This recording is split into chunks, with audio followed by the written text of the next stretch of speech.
Hi guys, I'm here to talk to you today about the breaking news that we're seeing with Daca. I wanted to do this Facebook Live so that I can share this information with you because it is the latest development. Honestly, it's just right off this press. And basically, this is something that is going to really change a lot of people's lives, especially a lot of the Daca students who had been looking forward to being able to apply for Daca. So if you guys remember, so you guys recall, back about a month ago, the Supreme Court gave us a green light, and the Supreme Court said, yes, go ahead and start accepting new Daca applications. So what that means is anyone who never previously applied for Daca, either because maybe they didn't have the money, which is the fee is $495, or maybe because they didn't even know about it, or they just thought they were not eligible, or maybe because they were not 15 years old. That's how old you have to be in order to apply for Daca. So actually I had families who would come to me and say, hey, my daughter's 11 years old, can we do Daca? And I had to say, I'm sorry, you have to be at least 15 years old in order to be able to apply for Daca. So those families were anxiously waiting to be able to apply for Daca, when all of a sudden in 2017 we had Daca rescinded by the administration. Well, let's forward a couple of years now, 2020, the Supreme Court, which is supposed to be the land, the rule of the land, they made a decision and they said no, the way that Daca was rescinded was actually done incorrectly. We should go back to the way it used to be, like in 2017. So the Supreme Court spoke and they said, now you have to go back to the way we used to be. And honestly, us as immigration attorneys, we have been waiting for guidance for over a month. We have not received any information. And normally, usually we go to the immigration website, which is uscis.gov. That's where we get our information. And that's where normally they will put out guidance, such as the one for today about breaking news about Daca. And that's where we usually get our information as far as guidance. It's like, when can we apply?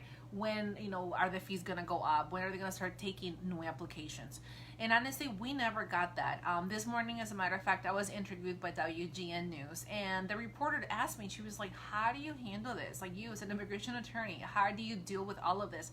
And honestly, it is just, and I feel the pain with my clients. I feel like I'm with them in the trenches. This is honestly, it's just an emotional roller coaster that we're in. We're up and down this roller coaster together with my clients, with everything that's happening. First we had Daca, wonderful program. Now they take it away in 2017. Now we get our hopes up that it's back on, back on the table, and then boom, today, July 28th, we get notification that no, new people cannot apply for Daca. Now, I'm going to go over the three major requirements, or the three major changes to Daca, which is really hurting a lot of our students, a lot of people who are here. Daca was something that was issued in 2012 by Barack Obama, a wonderful program. The way he saw it was, you have little kids, they're holding their mom's hand, crossing the border, or, their parents' hands are looking up, they're little, they have no say, I'm not going to go with you to another country. They're just following their parents, they come to the United States. They come to this country when they're 9 months old, when they're 3 years old. All they know now is they only speak English. They have never been to a foreign country. And when these clients are deported, they go back to, back to a place that they have never been to. They don't even speak the language. It's just a culture shock, that they have never been to a country, but because they were not born here, oh, you need to be deported. And these are young kids that, they come to this country, and under Barack Obama, he said that, hey, if you are going to school, if you don't have an arrest record, if you are currently in school or have graduated high school, I'm going to grant you Daca. So Daca gave you protection from deportation for 2 years. You were eligible to apply for a social security number, and you were able to get your driver's license. What else could you want? And honestly, clients that I have that have Daca, they're wonderful people. I have people who are Daca recipients who are they're currently in law school. There are people who are doctors. I have, Daca students who own, dry cleaners. They're working for Fermilab here in Batavia, Illinois. These are people who are professionals. They're engineers. They're teachers. They're nurses. They're it's just that, these people, they come here, looking for a better opportunity. They're here working. This is all they've ever known. They themselves, they consider themselves to be Americans. They're paying their taxes. They're contributing to this economy so much. And that's what people don't see. And I don't know if you knew this, but people who are Daca or who are Daca recipients, they're not eligible to apply for financial aid. So we're talking about these young people who put themselves through college by working full-time and going to school full-time at the same time. So this is something to be really, they are part of our economy. They're part of our community. And I'm sure if you look to your left, you look to your right, you for sure know someone who's being affected by this, by DACA. Right now, the announcement that was made by the administration are basically the following. Number one, they are affirmatively saying we will not accept new DACA applications.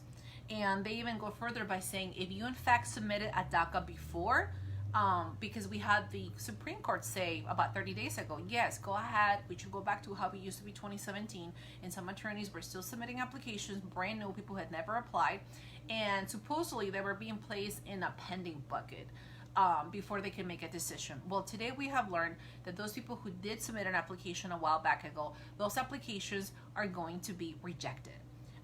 They're saying anybody who submits any application who did it before or moving forward, those applications will be rejected by immigration. I guess the only good news that I can share is that they will return the application fee with immigration, which is $4.95. But basically, they are just defying the courts. I mean, the Supreme Court said, hey, go back to the way it used to be 2017. And we assume we would be able to go back and do initial applications. That's how it was the standard back in 2017. And now they're saying, no, if you submit a brand new application, you have never had DACA, we are going to reject that. Number two, the second thing that they're saying is, anytime you renew your DACA application, so DACA applications, once you get it, you're able to renew it every 2 years. So those are the people who have now continuously been able to do so. So if I already had DACA 3-4 years ago, I'm able to renew it every 2 years, and I get in the mail what's called an employment authorization. Now this employment authorization card is actually valid for 2 years, so it's wonderful. I have employment authorization, I'm able to get my social security number, I have my driver license, I'm all good. Right before it's about to expire, I can submit a renewal application, and the fee is $4.95. So now they're saying anybody who renews a DACA application moving forward, it's gonna be valid only for 1 year. So what does that mean? So that means that I'm a student, I'm a college student, I'm trying to pay everything out of pocket because I'm not eligible for financial aid. And not only is my DACA now only valid for 1 year instead of 2, now I have to pay the fee, $495 each year in order to renew my DACA. So this is just, just putting so many more obstacles for the students as is. The third notification that came out with this new guidance about what's going on with DACA is basically that now, when you had DACA, and I have had a lot of my clients, I was able to help them obtain what's called advanced parole. Advanced parole is basically permission from immigration to be able to travel abroad and come back because they have DACA. So before, there were 3 reasons why you could travel with advanced parole. Number one was through humanitarian reasons. So if you had a grandma who was sick, your father was sick back at home, we could request permission for you to leave the country for family reasons, humanitarian reasons. The second option was if my employer said, hey, you need to go to a conference for further training, we need to leave the country, we could submit requests for permission because I have DACA, I have an employment authorization, but my employer wants to send me abroad, you could request advanced parole permission to travel. And the third one was if I was a student and I had to study abroad for whatever reason in Europe or whatnot, I could also request permission to travel. Now they're saying moving forward, as of today, advanced parole is no longer an option unless if it's for extraordinary reasons. And what does extraordinary reasons mean? They are probably going to make it very, very difficult for people to request advanced parole to travel, unlike we had it before. So these 3 changes are honestly a really low blow. I mean, it's, again, they have us in this emotional roller coaster. Not too long ago, we woke up and we had the horrible news that international students, if they had a full schedule of just virtual learning, that they had to pack their bags or make some other arrangements. Yeah, like it's that easy to transfer from one college to another. Or that they would be put in deportation proceedings. I mean, can you imagine hearing those words if you're here as a college student or international student, you think you're doing things correctly? Because back in March, there had been a directive saying, don't worry about it, due to COVID, you're okay if you're taking classes online. And then poof, we wake up just one morning and it's, if your full load is classes online, you better start packing your bags or we're gonna initiate deportation proceedings. So of course, everyone into panic mode. MIT, Harvard, they turn around right away and they file a lawsuit against the government, and guess what? They rescinded that order. They started saying, you know what, never mind, just kidding, we're gonna go back to March. But that's because people spoke up, and that's a thing that we have. I don't want you guys to give up. There is hope. there's always a fight. People always ask me, can he do that? Can we have all these changes? And the answer, yes, they can make all these changes. They can do all these things to poor DACA students. But guess what? We have in our backyard, in our back pockets, we're able to go or find, I guess, some type of refugee with the courts, where the courts are able to step in and say, no, you're not able to do this. So because the Supreme Court, they're the law of the land, they're supposed to be up here. They said the way you ended DACA was unlawful. Go back to the way it used to be 2017, which was being able to submit brand new DACAs, which meant being able to renew for 2 years, which meant being able to do advanced parole. So when the president recently said, oh no, I'm going to create a path of citizenship for DACA people, why are all these other guidances coming through that are actually totally going against it? Honestly, I have no hope. I don't want people to believe his lies, because it's not going to happen. And we are waking up to see this, and I want people to know that we are able to fight this. We will go back to the courts, so that we can go back and be able to implement DACA. Now, one of the things that I tell my clients is, okay, don't be disappointed. I mean, you can be disappointed, but don't be discouraged. Don't be discouraged.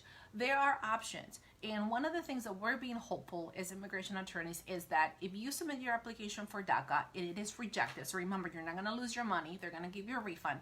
You will have a receipt saying, we're returning your application because of XYZ reason. We know for a fact that there are a lot of organizations that are going to file a lawsuit based on what's happening, because there's a court order for them to start taking new applications. So now that they're refusing to follow a court order, there's definitely going to be a lawsuit. And so basically, once that happened, those non-for-profit organizations, then they start looking for plaintiffs, people to become part of that class. So you have a tool, you have options. So I always tell people, if you don't risk anything, you'll never gain anything. It's always, I always like to push the envelope, and I always tell my clients, like, if you don't put yourself out there, if you don't risk anything, there's no gain. So yes, submit the application. Yes, they will probably reject it. But with that little piece of paper, guess what? In the future, there's a lawsuit. They're going to be looking for people who can become part of that class member plaintiffs. And you're going to be like, oh, I got the little sheet of paper. I was rejected. I want to be part of this. And what could happen in the future is that they could say, you know what?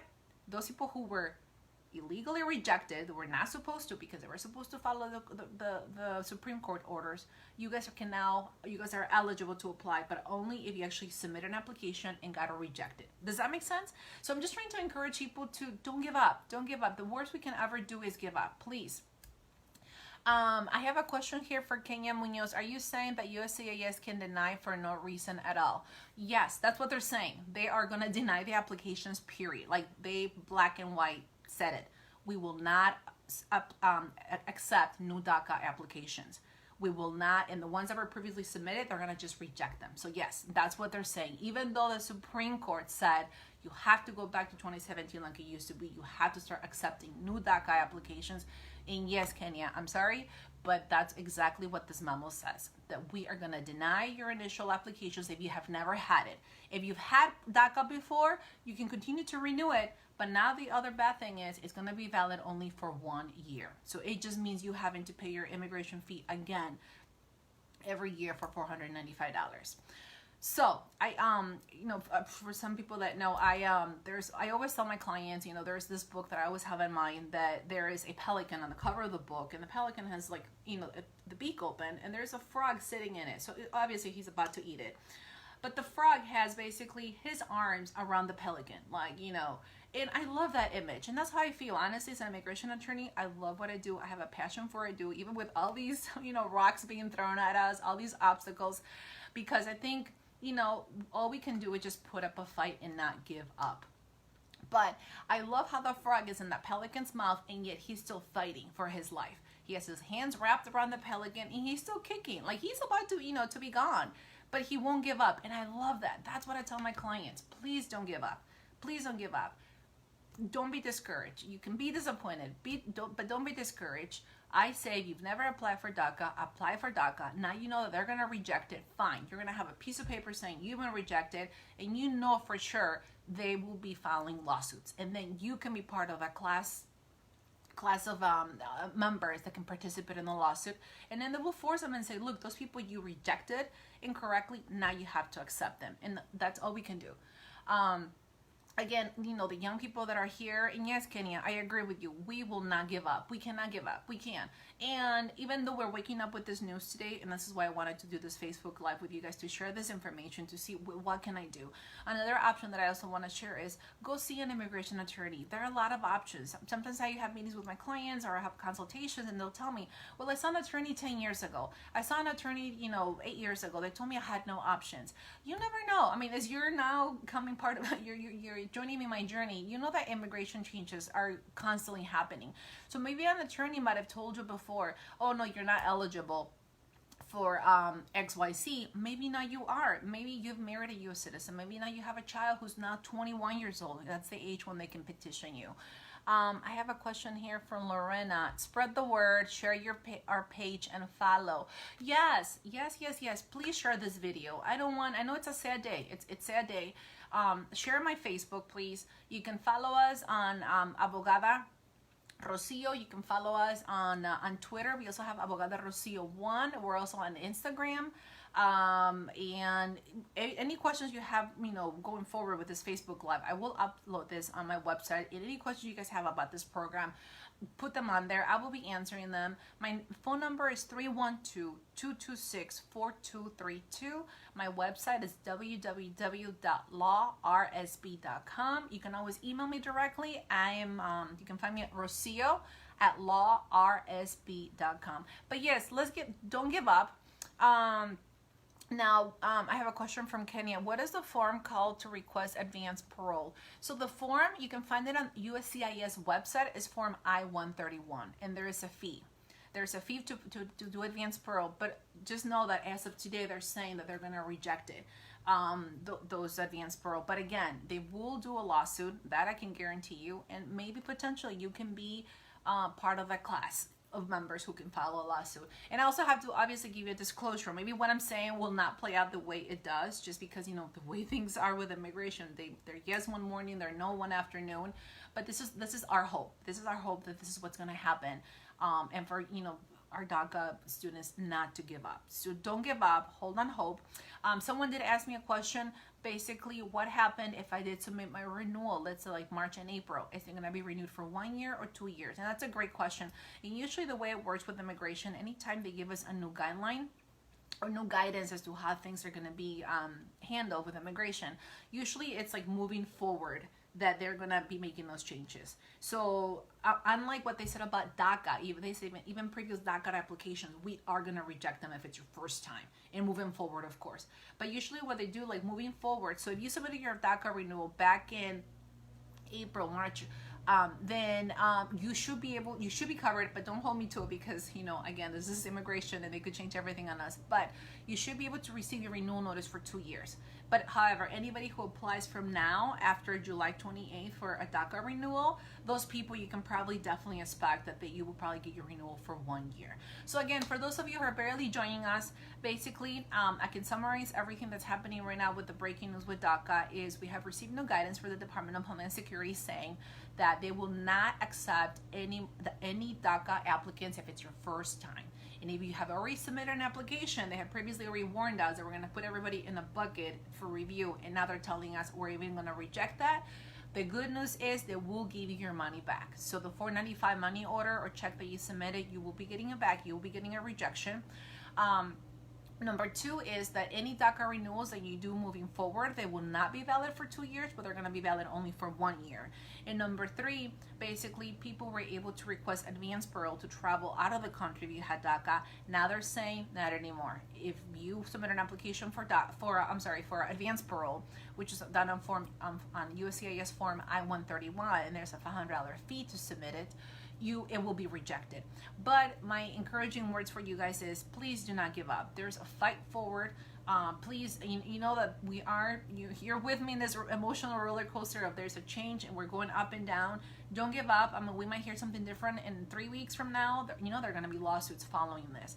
Again, if you do submit your application, you might get a rejection, but guess what? That little piece of paper it will be your ticket to be able to become part of that class members to be able to participate in the lawsuit that is going to be coming in the future. And again, you don't have to spend any money on your own. These are lawsuits that are being done by private organizations, and actually they're looking for people like you who was incorrectly or illegally rejected when they were supposed to. The Supreme Court spoke, and not just in defiance. The administration are saying, no, we're not going to accept it.